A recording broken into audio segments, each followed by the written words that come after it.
On here with our lesson through the church history.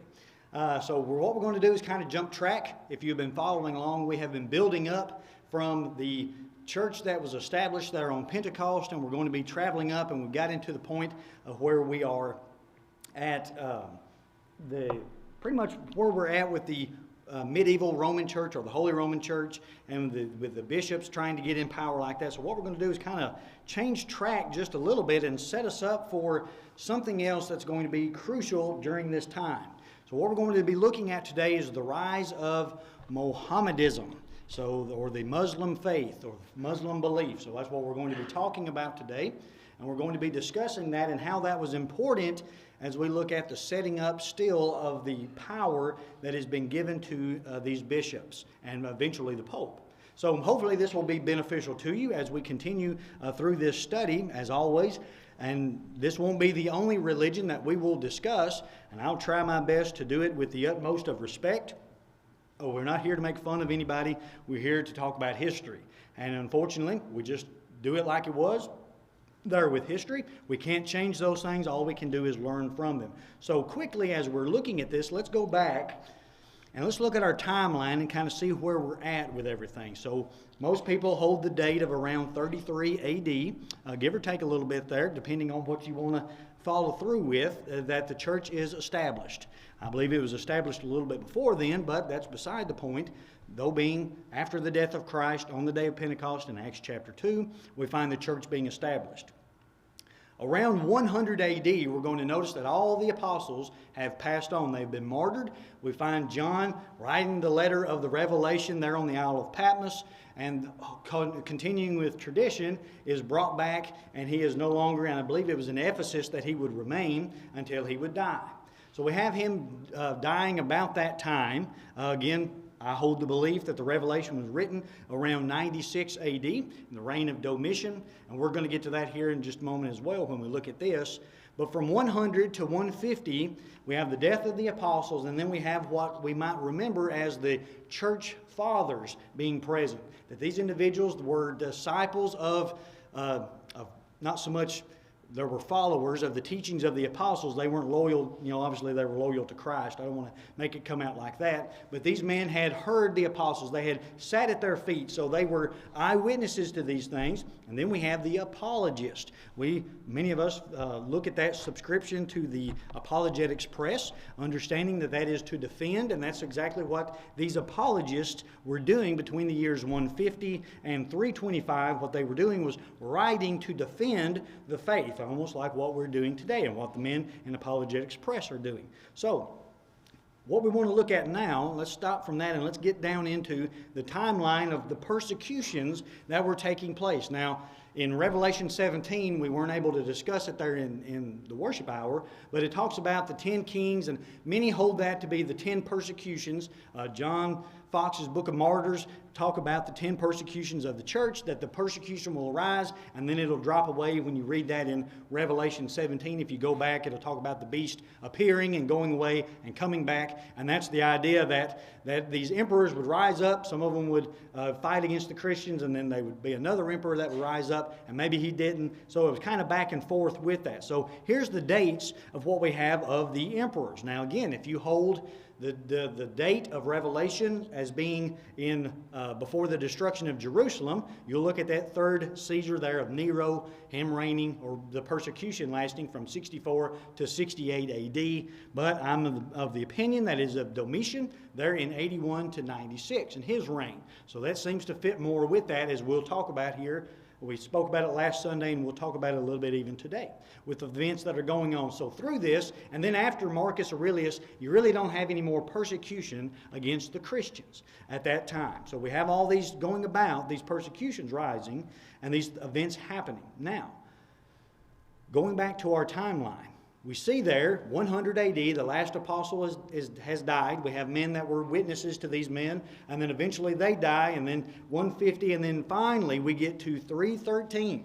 And in 313 you have the Edict of Milan. This is going to be from Constantine, Emperor Constantine. What that edict meant was now the Christians can worship God freely. They don't have to worry about persecution. He outlawed that. He made Christianity a religion in which they could use that freely, and he was giving them opportunity to have their property back and giving them their buildings back. So really you would think, well, that's a great time for the church, but really that was a time when the church began to fall. We find there in AD 325, the Council of Nicaea, again, those individuals calling those bishops together. Look at the jump, just in maybe 200 years or so, that they went from the autonomy of the elders being over each individual congregation to now they're meeting in councils where these bishops are beginning to make decisions for the entirety of the churches. Again, these churches following off from the pattern of the New Testament, these apostate churches, not the one true church that we find in Acts chapter 2. Now, what we're going to look at here is in 410, these Visigoths. We talked about that a little bit last week, if you happen to be here, that these individuals are actually going to come down in the western territory, and they're going to attack Rome. So I have a slide here. All right, so here's the territory that we've been looking at. The territory of the Roman Empire, and we have Rome being right there in Italy, right there in the boot, and then Constantinople over here. So with Constantine moving that, you have essentially the kingdom, the Roman Empire, divided.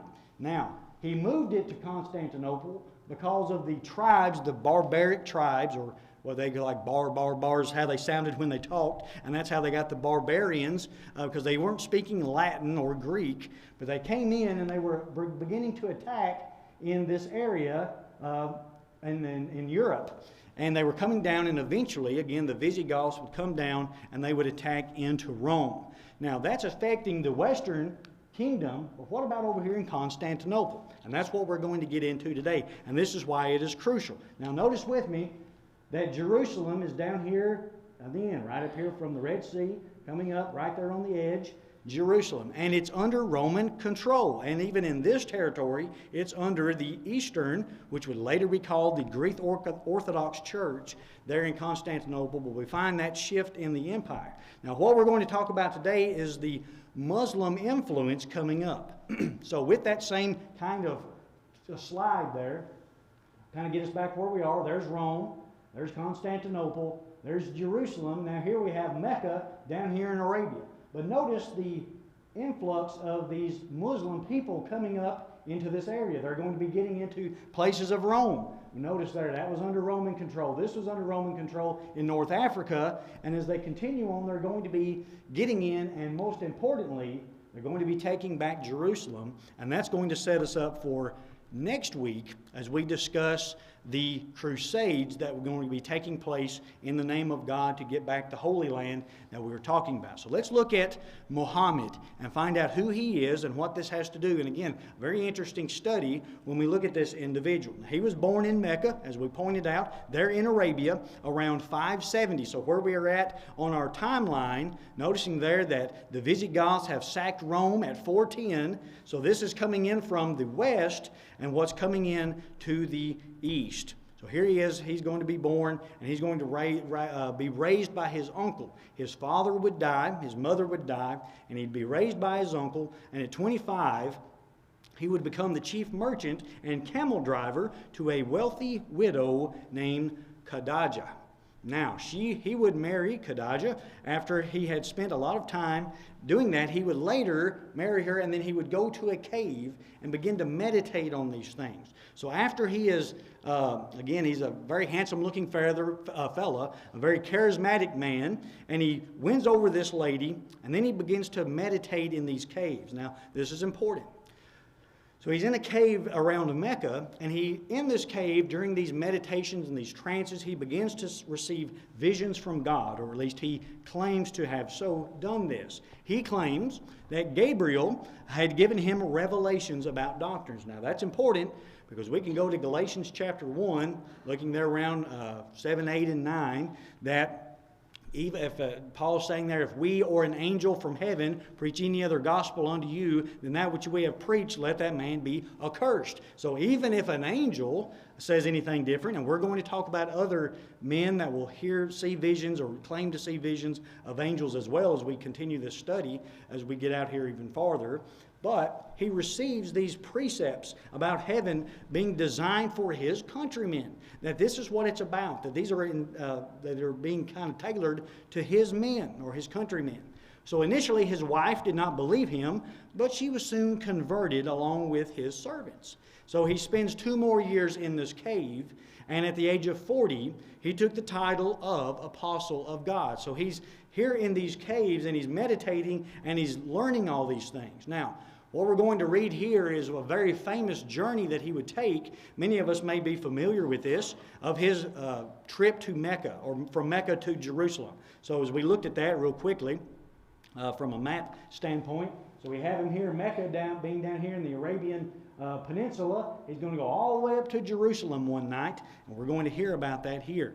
Now, Gabriel comes to Muhammad, and he tells him that he must stand before the presence of God. So he's going to go and grab his horse, Al-Bora, and he's not going to really want to go on this trip, but he's eventually going to tame him enough that he's going to fly off with his horse, and they're going to reach Jerusalem. Now he's going to go up into the first heaven. Now noticing there, when he gets up into this first heaven, he's going to tie the horse to a stone. He's going to climb up, and he's going to meet Adam. And yes, that's Adam from Genesis, the first man being made there. He's going to meet him. So next they travel into the second heaven, which he claimed would have taken people on earth 500 years to travel, yet they reached it in an instant. So he continues on. Now, we remember, as we're going to see on these things, that the letters, the fake letters that were circulated, we talked about last week, that were helping support the papacy there in Rome, that they would put certain men's names in there, and that held credit. So notice with me as the men that he meets as he goes through these heavens. He met Noah in the third heaven, and in the fourth heaven he met Joseph.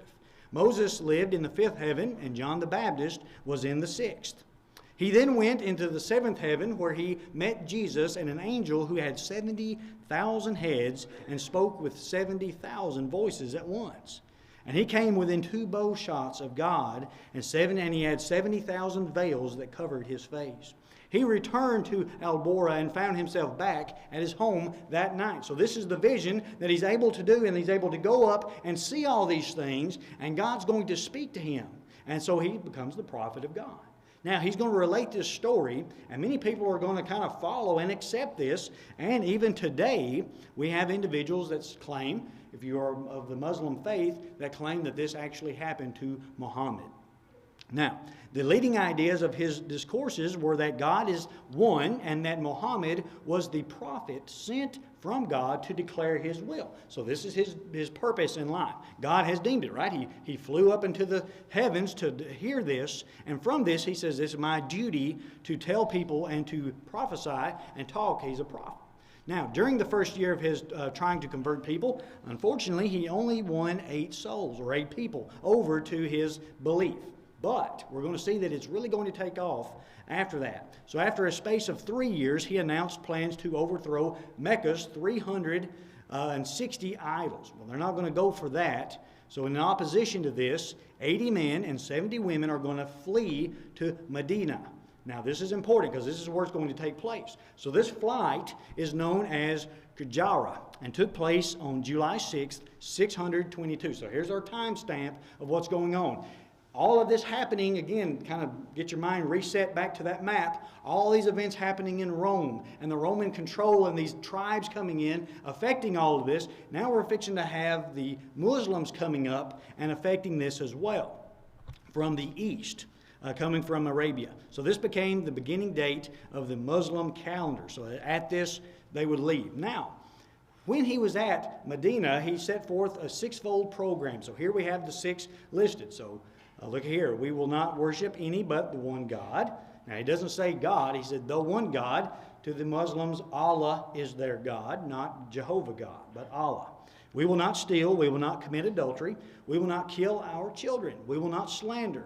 Notice the 6th one, we will not disobey the prophet in anything that is right. So again, we have this stipulation here that if the prophet, again, God's told me what I'm to say, they looked at him as a messenger from God, and from that, whatever he said went. Now, he soon began to convert many, and anyone who would not be converted ultimately would be killed.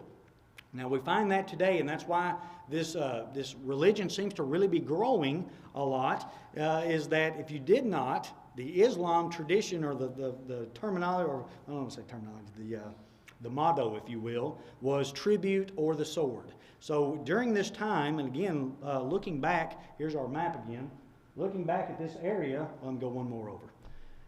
In Arabia, all these people going on over here, they were looking for this. And you'll notice it's getting up into Iraq and Afghanistan and Syria. And we hear these names today.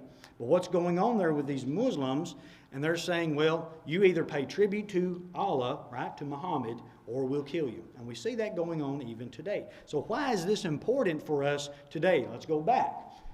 What's going on there in Constantinople? There's the capital. Again, Constantine moved it. But now we're going to eventually have these individuals coming up from the east. And they're going to take back Jerusalem, and they're going to take all of this. And again, that's what we're going to discuss, Lord willing, next week. That they're looking for this centralized control. Before, you had all of this under Roman authority. You had roads built all through this area to get armies there. And you had all of these access. And again, the fullness of time, when it was the perfect time for God to bring Christ into the world.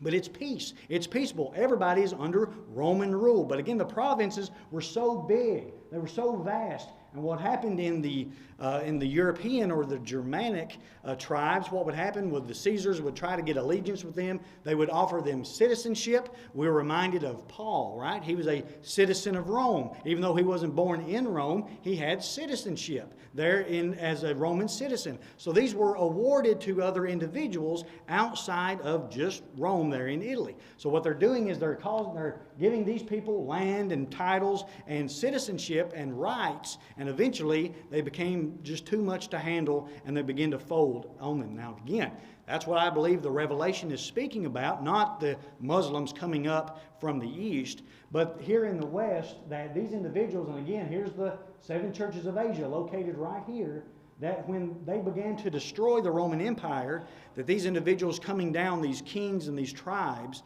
that it was taking the persecution off of the Christians because they were worried about losing their ground. And ultimately, as we saw, the Visigoths destroying and sacking Rome itself. So I believe that's what Revelation is speaking about, not about the futuristic destruction of anything today.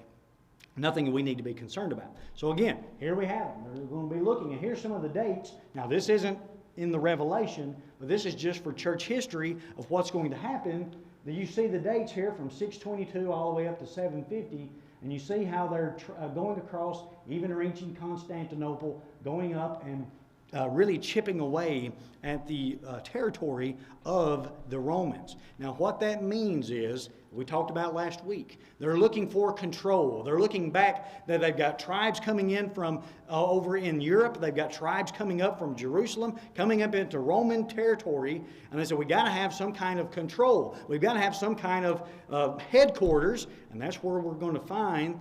He said, well, let's rally behind the Pope. And that's where he begins to gain more and more control through this. So, going back to Mohammedanism, many of Muhammad's teachings came from the Old Testament, as we noted.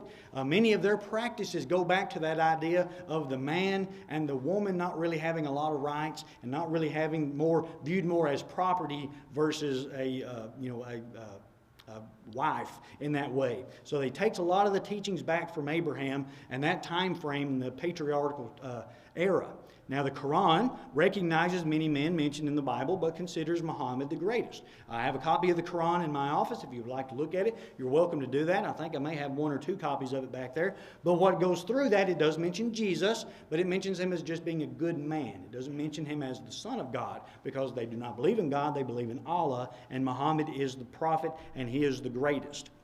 Now, this is what they were having to do. Upon conversion, if you converted to become a Muslim in that time frame, and even today, The 5 obligations that you were to follow, right? You were to recite the creed. There is no God but Allah. And Muhammad is the prophet of God, or Allah. So he is not Jehovah God, but Allah.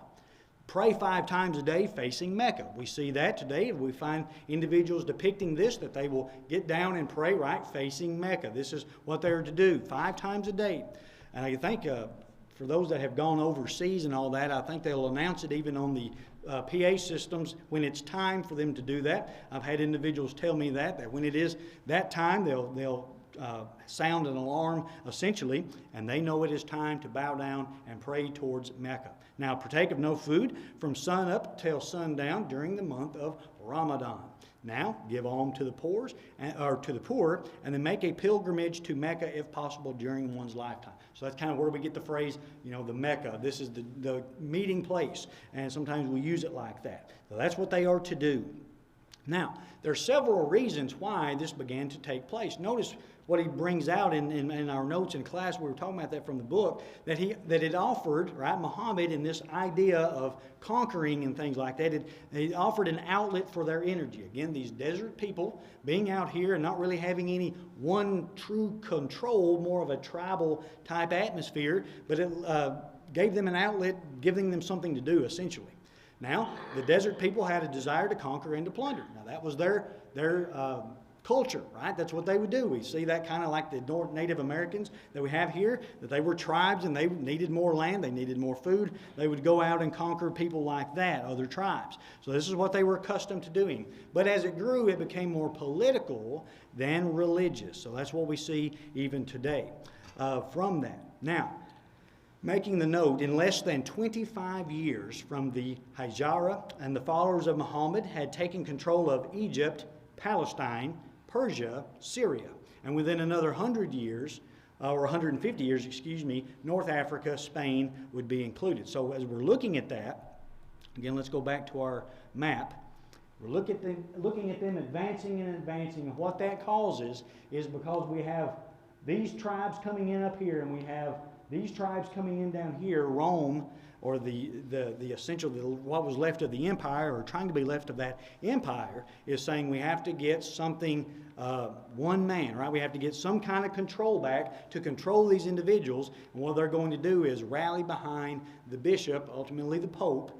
And from the Pope, he's going to have a lot more power, because they're going to come through, as we'll see next week, that the Pope is going to issue these crusades that, if you can remember from earlier in our church history, Constantine, his mother's name was Helen, and what did she do? She went through trying to show the places like the tomb of Christ and the house of Mary and all these things, and we recall she put up these images and idols. So what they're going to do is say, listen, the Muslims have Jerusalem, or the Turks, eventually what it'll be. They got Jerusalem. We got to go back and get it back, because, again, as we see today, they think, well, that's Jerusalem, right? That's important.